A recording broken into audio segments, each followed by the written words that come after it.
ሰላም ሰላም ሰላም፣ እንዴት ናችሁ? አማን ነው። ክብሩ ይስፋ ክብሩ ይስፋ። የእናትና የልጁ ከአንድ ከሶስት ሰዓት በኋላ እንገናኛለን በቤተ ክርስቲያን እርዳታ ላይ። ከዛ በተረፈ አንድ ነገር እምለዋለሁ። እንግዲህ ሰሞኑን የተፈጠረው በእስልምና፣ በፕሮቴስታንት፣ በኦርቶዶክስ በጣም ቀውጥ እየተፈጠረ ነው። በእፎይ ጉዳይ፣ በሁሉም ጉዳይ ሃይማኖት መከባበር አለብን። በጣም አምናለሁ። ለመከባበር ግን ሜዳ ያስፈልገናል ይመስለኛል። ሁላችሁ የምትቃወሙ አይመስለኝም። ለመከባበር እውነተኛ ሀቅ አለኝ፣ የእኔ ትምህርት ልክ ነው የሚባል ነገር አብዛኛው በሙስሊሙም በፕሮቴስታንቱም በኦርቶዶክስም መጥተዋል። ስለዚህ የኦርቶዶክስና የፕሮቴስታንት ወንድሞችና እህቶች ምነው ብለውኛል፣ እንዲሁም ሙስሊሞች ለምን በአንተ ሜዳ ላይ በስነ ስርዓት ሰዓት ተይዞ አንነጋገርም? በማ ጉዳይ በክርስቶስ በኢየሱስ ክርስቶስ ጌትነት ጉዳይና እንዲሁም ደግሞ በነብዩ መሐመድ ትክክለኛ ነብይ ናቸው አይደለም በሚለው ላይ መተን እንነጋገር። ከቁርአንና ከሐዲስ ጋር እንዲሁም ከመጽሐፍ ቅዱስ ጋር እያጣቀስን መነጋገር አለብን። ይሄ ሜዳው ይከፈትልን። ደቂቃ እያዝ። ማንም የሚያውቀው ፔጅ ነው ያንተ ፔጅ። እንደማታዳላ ህዝቡ ያውቃል። ቁጭ ብለን እንነጋገር ተብሎ ጥሪ ተደርጓል። እፎይ ለዚህ ጉዳይ በጣም ደረቱን ነፍቶ የሚመጣ ልጅ ነው። መሐመድ የሚባል ከፕሮቴስታንት ከሙስሊም ወጥቶ ወደ ፕሮቴስታንት የመጣ ወንድም አለ መሐመድ የሚባል እሱም ፈቃደኛ ነው። በሙስሊም የምትፈልጉት ሰውን ንገሩኝና መጥቶ እንዲነጋገር መደረግ አለበት። ስለዚህ በነቢዩ መሐመድና በኢየሱስ ክርስቶስ መካከል ባለው ነገር ላይ ፕሮቴስታንትና ኦርቶዶክሶች መነጋገር አለብን ብለው ደረታቸውን ነፍተው መጥተዋል። ሙስሊሞችም ደረታችሁን ነፍታችሁ በነብዩ መሐመድ ጉዳይ ላይ ጥያቄና መልስ አለን የምትሉትም በሙሉ ስለ ክርስቶስም ይዛችሁ ነው እና ውይይቱ መድረኩን ከፍቼዋለሁ። ስለዚህ ሙስሊም ወንድምና እህቶቼ አሳውቁኝ። ስድድብ የሌለበት ምን የሌለበት ከማስረጃና ከመረጃ ውጪ የማላምንበት ነገር ትነጋገራላችሁ። በማስረጃ ነብዩ መሐመድ እንደዚህ ናቸው ሲባል በማስረጃ ኢየሱስ ክርስቶስ እንዲህ ነው ሲባል በማስረጃ ከመጽሐፍ ቅዱስም ከምንም በገባችሁ አቅም መታችሁ እንድታስረዱን ጥሪውን ተቀብያለሁ። ስለዚህ የኦርቶዶክስ ወንድም እፎይ አለ፣ ከፕሮቴስታንት መሐመድ የሚባል ወንድም አለ። አሁን ከሙስሊም ነው የሚፈለገው። ከሙስሊም ጥሪያችሁን ንገሩኝ። ኤኒ ዴይ ፈልጉልኝ። አስተካክዬ መጥቼ ይሄንን ነገር እናደርገዋለን። በፍቅር ጸብ ሳይሆን በፍቅር ለአንዴና ለመጨረሻ ጊዜ ይሄ ነገር እንዲዘጋ ማድረግ እንችላለን። ሰላማችሁ ብዝት ይበል። ይሄ ነው መልእክቴ። ለሁሉም ሼር አድርጉ። ይህንን ነገር ለመጨረሻ ጊዜ በሜዳው ተገኝቶ ሁሉም ሀሳቡን ገልጾ ተማምኖ አሸናፊው አሸንፎ በዛ መንገድ የሚሄደው ይሄዳል፣ የማይሄደው አይሄድም። ይሄ እናደርጋለን። ክበሩልኝ። መልካም ጊዜ። ከፋ ነገር ሳይፈጠር ያው ከእስር ላይ ወጥቶልናል። ዛሬ ይወጣል። ዛሬ አሁን ደውሎልኛል። ዛሬ ከእስር ወጣል ብሏል። እግዚአብሔር ይመስገን። አሁንም ጸልዩ፣ ስለ ወንድሞቻችሁ ጸልዩ። እሺ፣ እግዚአብሔር አምላክ ከክፉ ነገር እንዲጠብቃቸው እነሱ ሳያዩ ከሚጣቃባቸው ጦር ሁሉ ይከለላቸው ዘንድ እናንተ ሁላችሁም ስለ ወንድሞቻችሁ ጸልዩ። ወንድማችንም እፎይን፣ ወንድማችን ጰላዲዮስንም ሌሎችንም ስለ ቤተክርስቲያን ብለው እየተሰደዱ ስለ ቤተክርስቲያን ብለው ዋጋ እየከፈሉ ያሉ ወንድሞቻችንን በተመሳሳይ እግዚአብሔር አምላክ ባሉበት ይጠብቅልን፣ ከክፉ ሁሉ ይከልልልን። ወንድማችን ተሙ እግዚአብሔር የተመሰገነ ይሁን ዛሬ ከእስር ወጥቷል። ከእስር ወጥቷል። እሺ መልካም። ይሄ ልላችሁ ነው የመጣሁት የኔ ተወዳጆች። እንግዲህ ወንድማችን ተሙ ሲመጣ ደግሞ አግኝተነው አንድ ላይ በላይቭ ስትሪም ሁላችንም ያገኘናል። ሁላችንም ሰላም እንለዋለን። ሁላችሁንም ወዳችኋለሁ። እኔን በስስት የምትወዱ እህቶች ወንድሞች፣ የኔን ስም በመጥፎ እያነሱ የሚያሙ ሰዎች ሲያጋጥሟችሁ ፈለገ አትናቴዎስ ተጽዕኖ ፈጣሪ ነው በሏቸው። በቁም ነገር እውነቴን ነው። በነገራችን እኔ በሌለውበት ቦታ የሆነ ሰው ስሜን አንስቶ ስለኔ የሚያወራው ተጽዕኖ ስለፈጠርኩበት ነው።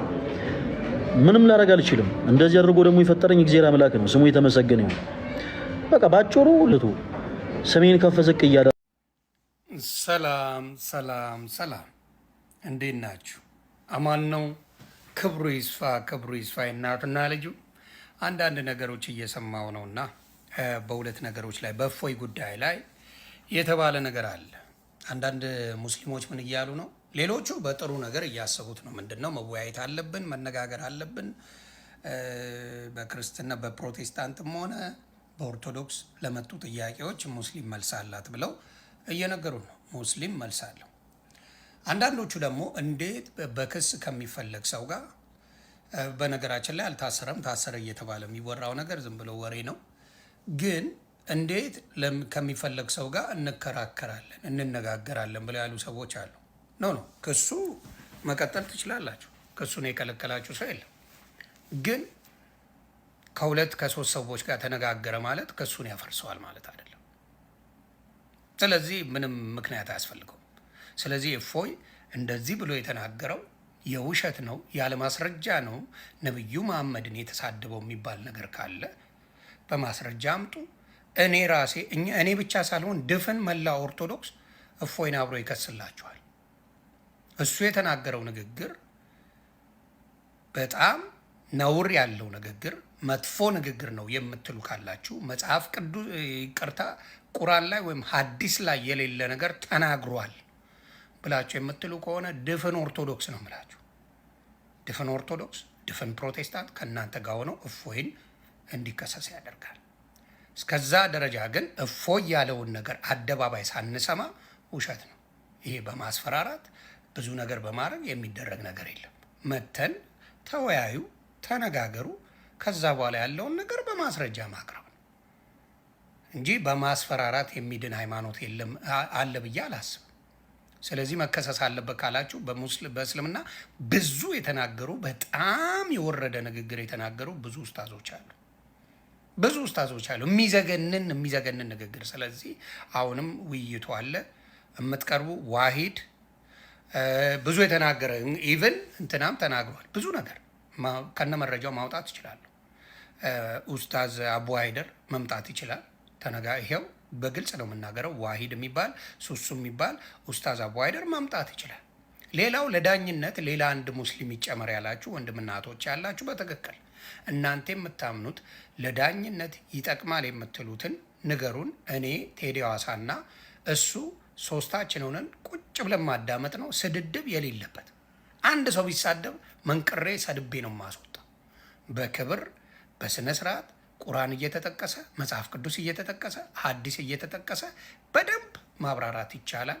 ስለዚህ ሀሳቡን በየትም መሸፋፈን አይቻልም። ተሸፋፍኖ የሚቀር ነገር የለም። ሁሉም በአደባባይ በግልጽ ተነጋግሮ በክብር የሚከበረው ይከበራል። ዋሽ የሚባለው ደግሞ እዛው ላይ ተናግረን ከሱ ይጀመራል። በግልጽ ነው የምነግራቸው። ከሱን እናግዛቸዋል። እፎይ የተናገረው ነገር ቁርአናዊ ወይም ሐዲስ ውስጥ የሌለ ነገር ከሆነ እንዲጠየቅ እንፈልጋለን። ከሆነ ግን እናንተ ናችሁ የምትጠየቁት። በሐሰት ለመመስከር ከሄዳችሁ የምትጠየቁት እናንተ ናችሁ። ስለዚህ ይህንን ነገር አሁንም በፍቅር ነው የምጠይቃችሁ።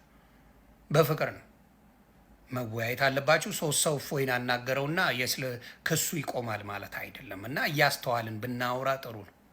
እንነጋገር፣ ሰው ይወቀው። ዝም ብሎ በሆይ ሆይታ ያዙ ይልቀቁኝ የሚባል ነገር የለም። በሆይ ሆይታ ሳይሆን በትክክለኛ መረጃና ማስረጃ እያወጣችሁ መናገር። ይሄን ብሏል ብላችሁ መናገር። አንድ ሰው የሚፖስት የለም እፎይ ያለውን አንድ ሰው የፖሰተ የለም። በዚህ ጉዳይ ነው የሚጠየቀው እፎይ ብሎ የፖሰተ የለም። እፎይ ይያዝ እፎይ ይከሰስ የሚል እንጂ ያለው እፎይ ያደረገው ይሄንን ነው ተብሎ ያለ የለም። እኔ የሰማሁት ነብዩ መሐመድን እንድታፍሩበት አደርጋለሁ ያለበት ምክንያት አለኝ ብሎ ምክንያት አለኝ ብሏል እሱ። ምክንያቱም መጥቶ ይናገር። ሀሳቡንማ መግለጽ አለበት። እኔ ያፍሩበታል የሚል እምነቱ የለኝም። አለኝ ካለ ግን ምክንያቱም መጥቶ ይነጋገር አይደለ እንዴ? ስለዚህ ተነጋግራችሁ ከዛ በኋላ የሚሆን ነው እናደርጋለን። ጊዜው አጭር ነው። ኑ ያ ሁላ እስልምና መልስ አለው ካላችሁን ኡስታዞቻችሁ ይምጡልን። እኔም ቴዲም ሌላ ሙስሊም ዳኛ ይሆናል የምትሉትን ይዛችሁ ነው ይነጋገሩ። ምንም ሳይድ የሚይዘው ነገር የለም። ምንም ታቆኛላችሁ። በዚህ ሳይድ ሳሊዝ ሀሳባቸውን ይግለጹ። ስለዚህ አሁንም ሶስት ሰው ከእፎይ ጋር ተነጋገረ ተብሎ ክሱ ይቆማል ማለት አይደለም። ክሱን ቀጥሉ፣ ችግር የለው። ሀሳቡን ግን መጥቶ ይገልጻል። ስለዚህ ታሰረ የሚባለው የውሸት ወሬ ነው። ዝም ብላችሁ አታካብዱ። የውሸት ወሬ ይዛችሁ አትምጡ። ይህንን ነው የምለው። ሰላማችሁ ብዝት ይበል። ሁላችሁም ግን በመከባበር መነጋገርም መልመድ መቻል አለብን። የንጽጽር ስራ የጀመራችሁት ሙስሊሞች ናቸው። ሀቅ ነው የምናገረው። መሰረትን ማየት ትችላላችሁ። ሌሎችም ሙስሊሞችን ማየት ትችላላችሁ። ኡስታዝ የሚባል በጣም ተሳዳቢ የሆነ ኡስታዝ አላችሁ። ክርስቶስን ቅርንጫፍ ዛፍ ነው የደረቀ የሚቃጠል ነው እያለ የሚናገራለ። ክርስቶስ እኮ ሽንት ቤት ተጠቃሚ ነው እያለ ሙልጭ አድርጎ ክርስቶስ እብድ ነው እያለ የሚሳደብ ብዙ ኡስታዞች አሏችሁ። ምንናገር ከተባለ እኔ እያወጣው በመረጃ እና በማስረጃ እያወጣው ነገሩ ወደ ሌላ እንዲሄድ ማድረግ ስለማልፈልግ ነው። ማውጣት ግን እችላለሁ። ነገሩ ወደ ሌላ መሄድ የለበትም። እስልምናና ክርስትና ተገባብሮና መከባበር ብቻ አስፈላጊ ነው ብዬ ስለማስብ፣ ስለዚህ አሁንም የምናገረው እፎይ ይመጣል። ኑ እናት እማትመጡ ከሆነ ግን ከእፎይ ጋር ነኝ። ቃል ለምድር ለሰማይ መታችሁ በፍቅር የማትነጋገሩ ከሆነ ኦርቶዶክስ ትችላለች። በቃ መልስ አላት ኦርቶዶክስ። እናንተ መልስ የላችሁ። እንነጋገራለን መልስ አለን የምትሉ ከሆነ ግን አብሶሉትሊ መድረኩ ተዘጋጅቷል። መድረኩ ተዘጋጅቷል። አይ አንችልም አንፈልግም ካላችሁ ግን ፎርፌ ተበልታችኋል። ይሄንን ሙስሊምንም ልታሳፍሩት ነው። ሙስሊምንም ልታሸማቀቁት ነው። የሙስሊም እምነትን ይሄን ያህል ጊዜ የቆየበትን ልታሸማቀቁ ስለሆነ እንከሳለን። ያላችሁበት ጉዳይ እኛም ስለምንፈልገው እኛም እንደ አንድ ኦርቶዶክስ እስልምና ዝም ብሎ መናገር ትክክል አይደለም ብለን ስላመንን እፎይ የተናገረው ትክክል አይደለም የምትሉ ከሆነ መታችሁ አስረዱ ነው የምላችሁ። አመሰግናለሁ። ሰላማችሁ ይብዛ።